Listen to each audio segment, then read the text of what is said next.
haddii aynu rabno ilmo fiican inaynu tarbiyayno waxaa loo baahan yahay kow gurigu inuu fiicnaado oo ah hooyadii iyo aabbuhu inay tusaale u noqdaan da'diisu ilmaha markay yar tahay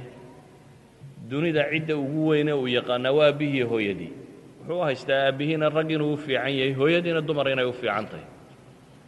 laakiin kullamaa da'diisu ay soo korto markuu isagu kor u soo koroba dheerarka aabbaha iyo hooyaduna hoos bay u soo gaabtaan oo intuu markii hore u haystay waa ka soo gaabtaan ama waa ka soo yaraadaan walidaalika baa ilmuhu markuu dhowriyo 10 jir gaadho wuxuu bilaabaa muran iyo dood iyo inuu in badan wax naqdiyo sababtu waxa weeyaan awal modelkii uu haystay aadka ula weynaa ayaa intii hore ka soo gaabta oo ka soo yaraada waxay u baahan yihiin markaa ilmuhu intuu yariyey